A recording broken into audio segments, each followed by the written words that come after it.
Most people think saying yes keeps the peace. They think that by agreeing, by avoiding conflict, they're making life easier for themselves and everyone else. But the truth, it's the opposite. Every time you say yes, when you mean no, you create a silent war inside yourself. You're smiling on the outside, but deep down, something in you is tightening, shrinking, and burning out. We often don't notice it at first. It starts small. Someone asks for a favor, you agree even though you're exhausted.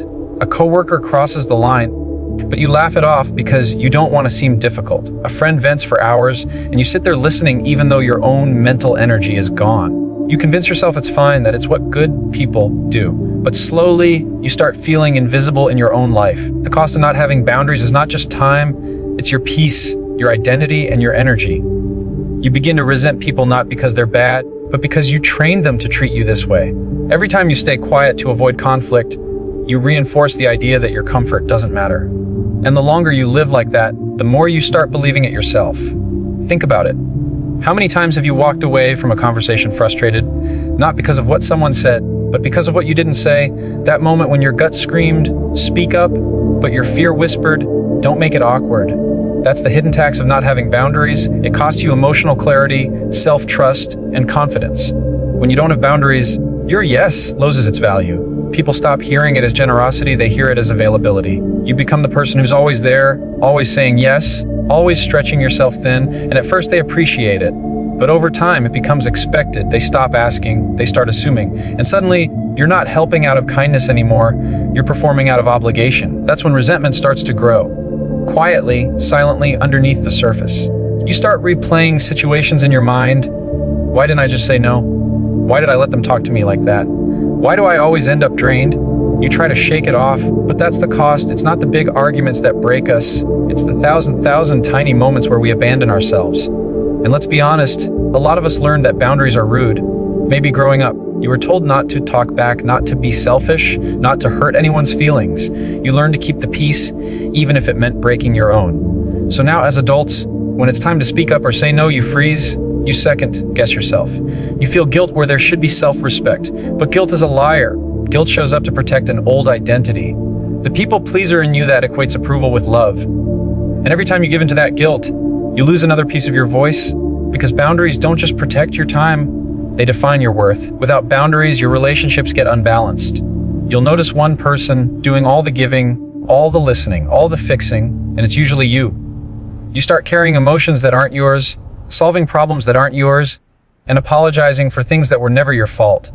You become emotionally exhausted because you're managing everyone's comfort but your own. And when you finally do reach your limit, when you finally say, "I can't do this anymore," people act surprised. They say, "You've changed." But what they really mean is, "You've stopped allowing what benefited me." That's the painful truth about boundaries. The people who resist them the most are the ones who benefited from you not having any. But here's something to think about. Every time you avoid setting a boundary to keep someone comfortable, you make yourself uncomfortable. You take their peace and pay for it with yours. You carry that tension in your chest, that heaviness in your mind, that constant replay of conversations where you wish you had spoken up. You tell yourself you'll do it next time, but next time never comes, because you're stuck in the loop of pleasing others to avoid being seen as difficult. You know what happens then? You stop trusting yourself. Every ignored instinct chips away at your self-respect. You start doubting your own feelings. Maybe I'm overreacting. Maybe I'm too sensitive. You start seeking permission to feel what you already know is true. That's the emotional erosion that happens when you live without boundaries. You stop being the author of your life and start becoming a character in everyone else's story. But life wasn't meant to be lived that way. You're not supposed to carry everyone's weight, to absorb everyone's moods, to say yes until you have nothing left. The cost of not having boundaries is that you wake up one day realizing you've been running on empty, smiling for the world while slowly disappearing inside yourself. And it's not because you're weak, it's because you were never taught that no can be kind. That protecting your peace is not punishment, it's preservation. You can't be your best self for others when you're constantly betraying yourself. Boundaries aren't about shutting people out, they're about showing up fully without losing yourself in the process. Because the truth is, when you say yes to everyone else, you're often saying no to yourself. And when you do that long enough, you forget what your yes even means. Most people hear the word boundaries and instantly think a distance. They imagine walls going up, relationships breaking down, and isolation taking over. But that's not what boundaries are. Boundaries are not walls that keep people out. They're doors with locks, doors you control. You decide who gets to come in, when they can enter, and how far they can go. It's not about separation, it's about security. When you have no boundaries, your emotional home has no doors, no locks, no sense of privacy. Anyone can walk in, track mud across your floor, rearrange your furniture, and leave whenever they want, and you're left cleaning up after everyone else's mess. But when you build boundaries, you're not locking yourself away from people. You're protecting what matters most inside you, your peace, your time, your emotional energy. A lot of people struggle with this because they confuse boundaries with rejection. They think saying no means they're being selfish or cold. But boundaries are not rejection. Boundaries are an invitation for others to meet you in a space that's healthy, respectful, and mutual. When you set a boundary, you're not saying, I don't care about you. You're saying, I care about me and I want to relate to you in a way that doesn't destroy me. That's a powerful shift, because when you realize boundaries come from self-respect, not anger, everything changes. You stop explaining yourself so much. You stop overcompensating with guilt. You stop thinking you owe everyone access to you just because they ask for it. You begin to understand that your attention, your energy, your kindness, those are privileges, not entitlements. Let's make it simple. Think of your phone. You have a password on it, right? Not because you're hiding something, but because it's yours. It holds your photos, your messages, your personal information. It's your private space. Boundaries work the same way. You can share your life with people, but you still get to decide what stays private, what's shared, and what's off limits. Now, here's where most people go wrong. They wait for others to understand their boundaries intuitively. They expect people to just know what's okay and what's not. But boundaries don't work that way. If you don't clearly communicate them, people will make assumptions. And assumptions rarely protect your peace. You have to be willing to say, this doesn't work for me, or I'm not available for that, calmly and firmly. Not to start a fight, but to teach others how to treat you. When you think about it, walls are built from fear, but doors with locks, they're built from wisdom. They allow you to choose connection without losing control. You can open them for the right people, close them when needed, and still feel safe. That's what emotional maturity looks like. Not cutting everyone off, but managing your space intentionally. Some people will misunderstand that. They'll say you've changed, that you're distant, or hard to reach, and that's okay. Because those people were never interested in connecting with you. They were interested in using the open access you gave them. They loved the version of you who said yes too easily, who didn't push back, who kept the door open 24/7. But when you start locking that door, not to punish them, but to protect yourself, they'll have to decide if they value you enough to knock instead of barge in. Boundaries also reveal something powerful: who respects you when you're no longer convenient.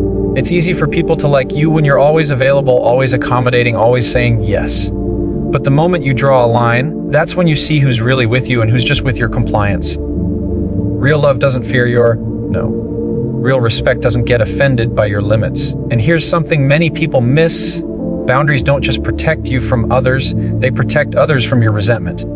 Because when you say yes, but you don't mean it, your energy changes. You might still show up, but not fully. You start giving half-heartedly with bitterness hidden under your breath.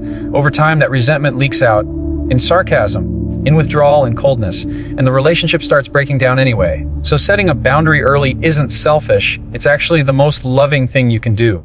Imagine how peaceful life would feel if you stopped over-explaining your no. If you stopped letting guilt make your decisions.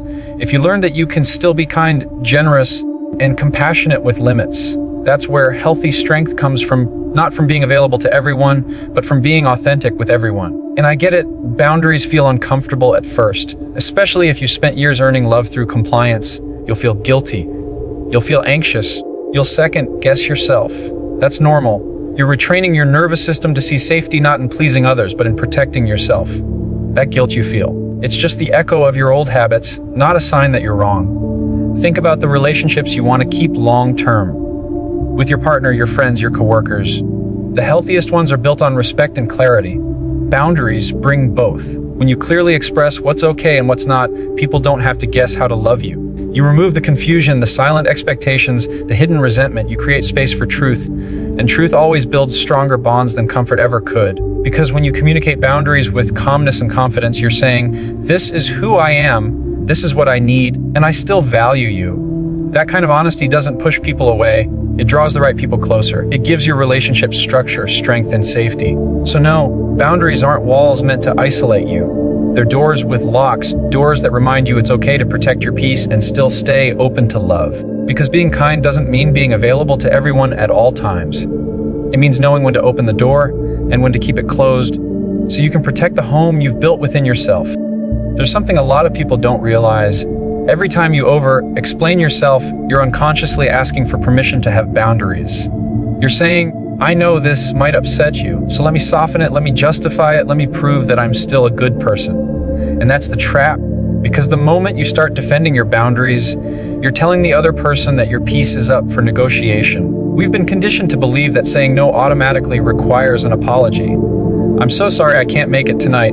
I'm sorry, I just need some time alone. Sorry, I can't help with that. We wrap our truth in apologies as if it's wrong to have limits. But you don't need to be sorry for protecting your energy. You don't need to explain your no like it's a crime. Boundaries don't require permission, they require clarity. Think about it. When you tell someone no, what's the first thing that comes up in your body?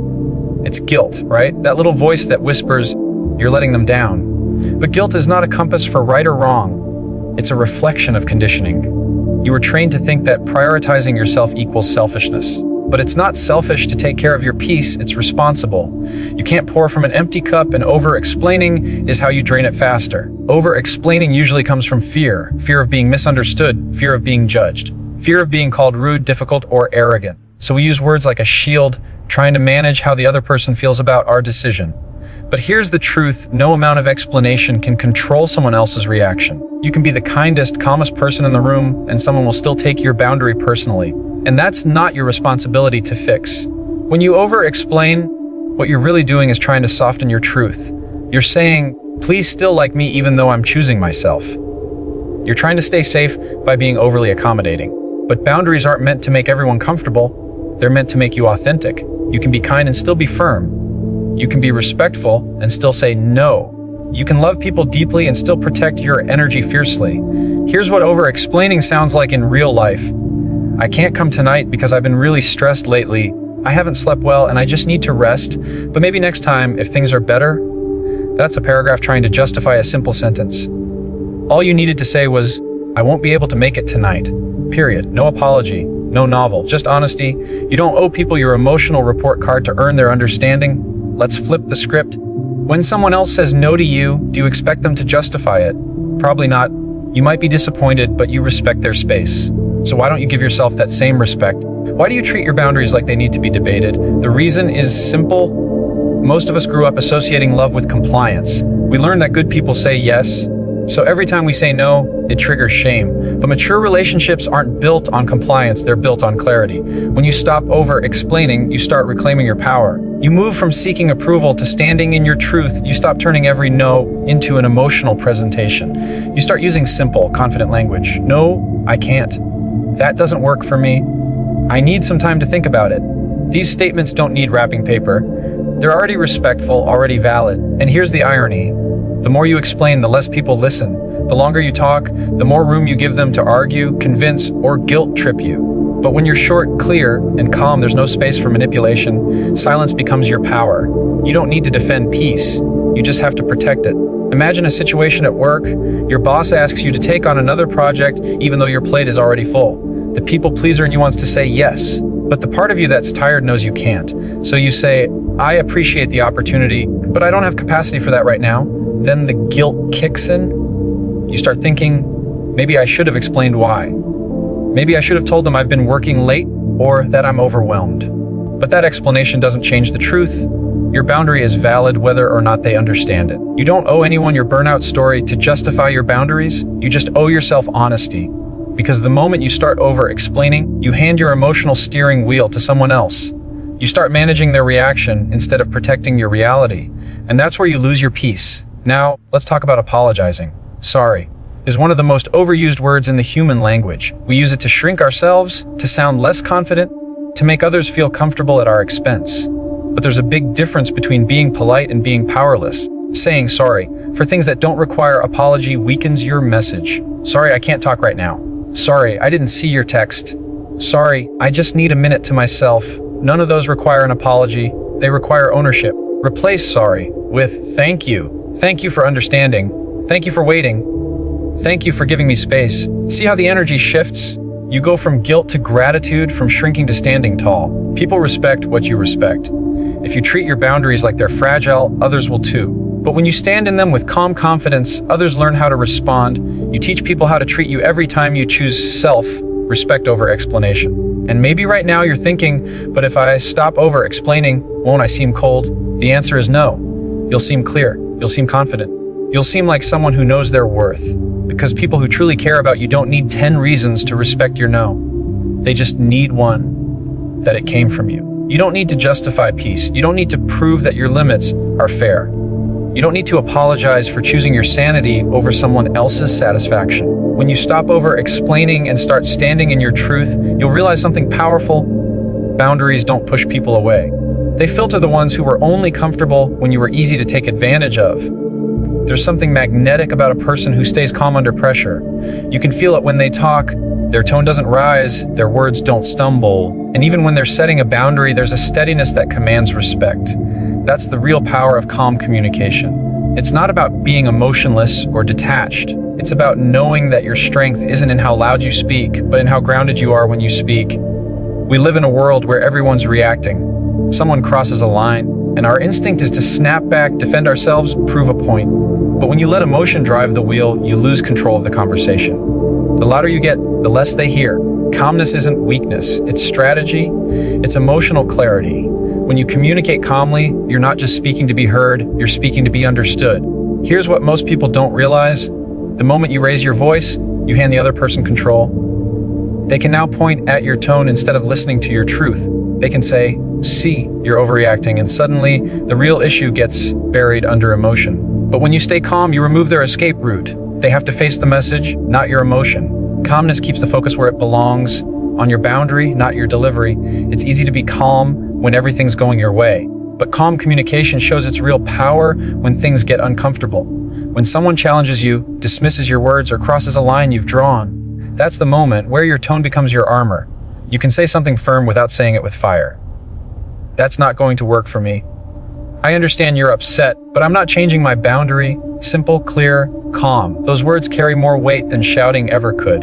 The truth is, people listen differently when you're calm. They might not agree with you, but they'll feel your conviction. Because calmness communicates certainty. You're not trying to convince them. You're simply stating what's true for you. And that's powerful. You can't argue with someone who's not arguing back.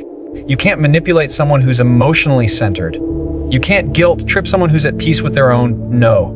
But let's be honest, staying calm isn't easy, especially when you've spent years letting people cross your lines and suddenly decide to speak up. You'll be emotional. You'll shake. You'll want to raise your voice because you've been quiet for too long. But that's okay. Calmness isn't about never feeling anger. It's about mastering it. It's about learning to express your truth without losing your balance. You can be assertive without being aggressive, clear without being cruel. One of the best things you can learn to say is, let me think about it. That simple phrase buys you emotional space. It stops you from reacting impulsively, from saying yes out of pressure or guilt. Calm communication is just about what you say. It's about when you say it. Sometimes silence is the strongest sentence you can speak, because silence gives your emotions time to settle and your clarity time to surface. Think about the times you've lost your cool in an argument. You might have had a valid point, but because your delivery was emotional, your message got lost. Later, you replay it in your mind and think, I should have said this differently. That's the regret that comes from reacting. But when you train yourself to respond calmly, you stop replaying conversations in your head. You walk away knowing you said what needed to be said, with grace, not guilt. And here's something powerful. Calm communication changes the energy of every room you walk into. You can de-escalate tension without saying much. When someone's yelling, your stillness exposes their chaos. When someone's being rude, your calm tone shows their insecurity. You don't have to match energy to prove your strength. You just have to anchor yours so deeply that no one can pull you out of it. People often mistake calm for passive, but that's not what it is. Being calm doesn't mean letting things slide or avoiding conflict. It means handling conflict without losing yourself. It's saying, I can stay composed even when things get uncomfortable. That's real confidence. The kind that doesn't need to shout, doesn't need to dominate, doesn't need to prove. And the beauty of calm communication is that it builds trust. People feel safer around calm energy. They know you won't explode, that you'll listen, that you'll respond with intention instead of impulse. That's what makes your words carry weight.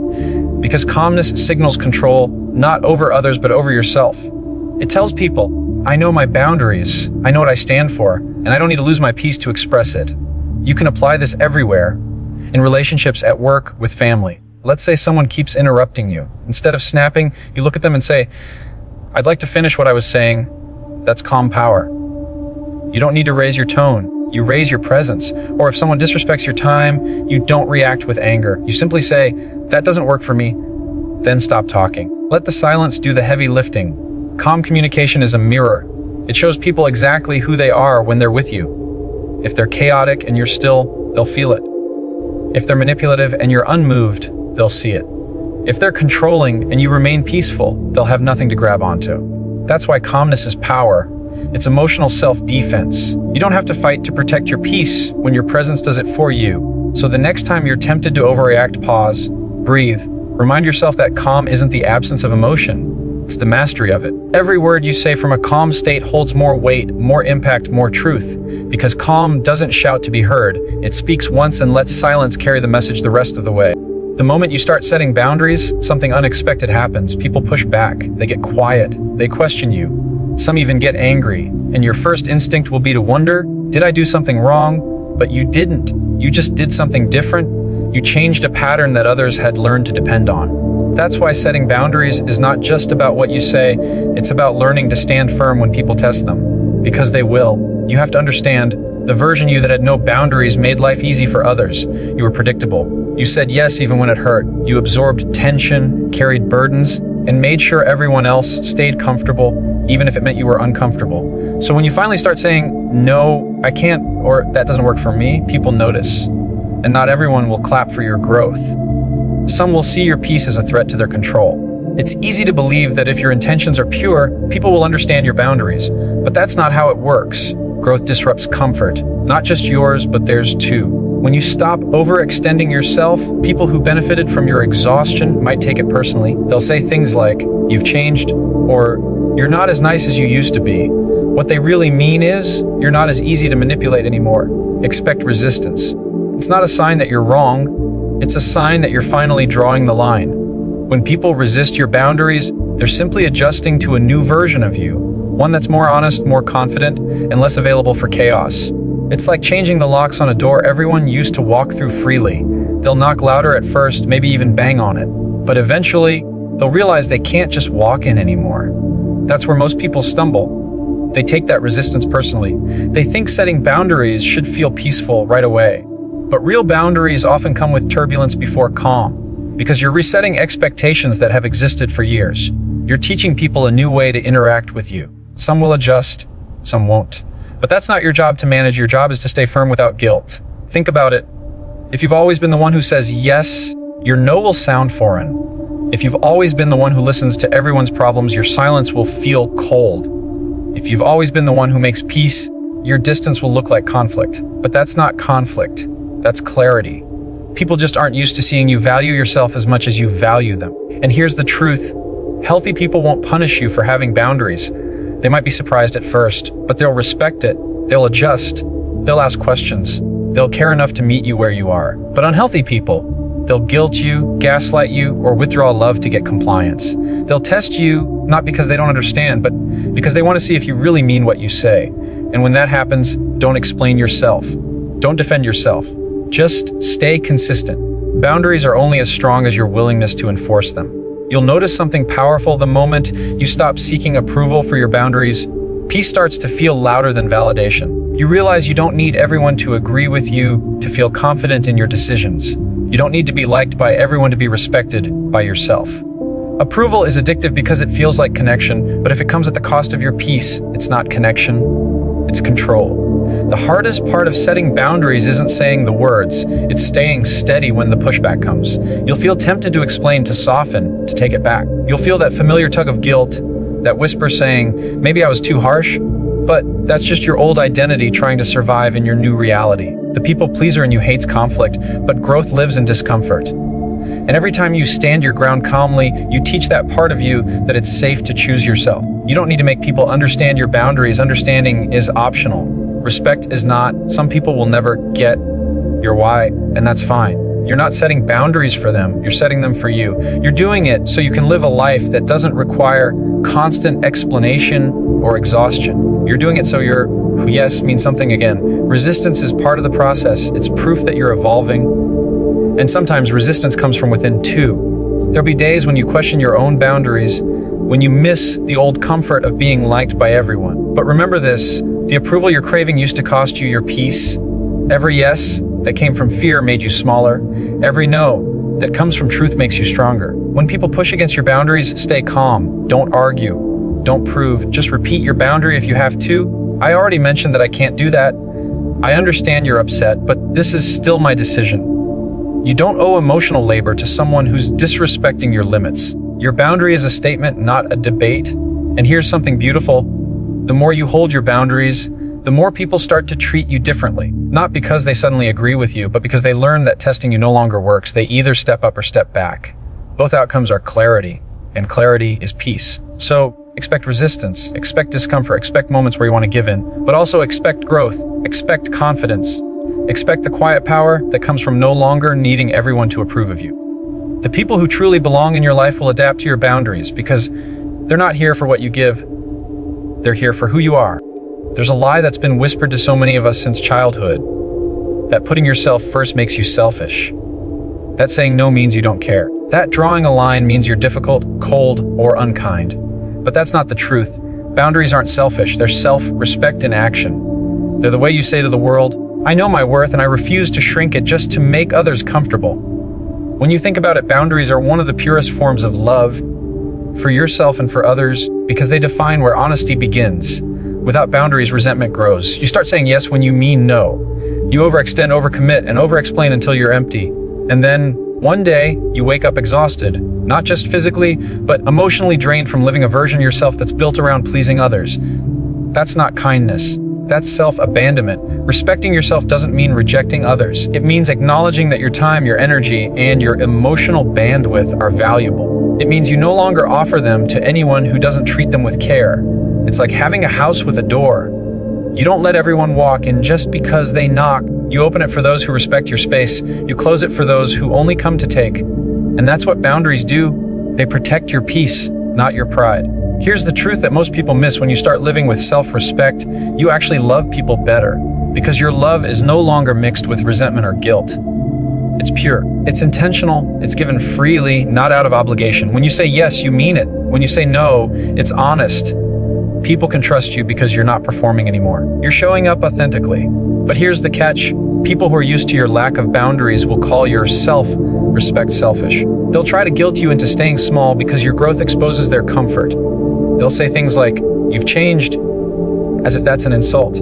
But of course, you've changed. You were supposed to. You can't stay trapped in the same patterns that made you feel drained and expect to grow at the same time. Self-respect sounds like confidence, but it feels like peace. It's in the way you don't chase after people who keep leaving. It's in the way you no longer explain your worth to someone who refuses to see it. It's in the way you stop apologizing for existing as you are. You begin to realize that being respected feels better than being liked, and being at peace feels better than being understood by everyone. Most people confuse boundaries with walls, but they're not the same. A wall keeps everyone out. A boundary lets the right people in. Boundaries don't disconnect you from others, they connect you to yourself. They give you the space to recharge, to grow, to think clearly, and to show up in relationships as the best version of you. Without them, you're not really in relationships. You're in transactions, constantly trading pieces of yourself for temporary approval. You might feel guilty at first when you start enforcing boundaries. That's normal. Guilt is what happens when you do something new that challenges your old identity. You've been trained to believe that being selfless means being boundaryless. But selflessness doesn't mean self-erasure. It means giving from a full cup, not from an empty one. It means loving others while still remembering you exist too. When you respect yourself, your whole energy changes. You speak differently. You walk differently. You stop begging for clarity because you already know your value. You stop over-explaining because you trust your decisions. You stop over-giving because you finally understand that your worth isn't tied to how much you do for others. Respecting yourself isn't arrogance. It's alignment. It's the quiet realization that peace is worth more than approval.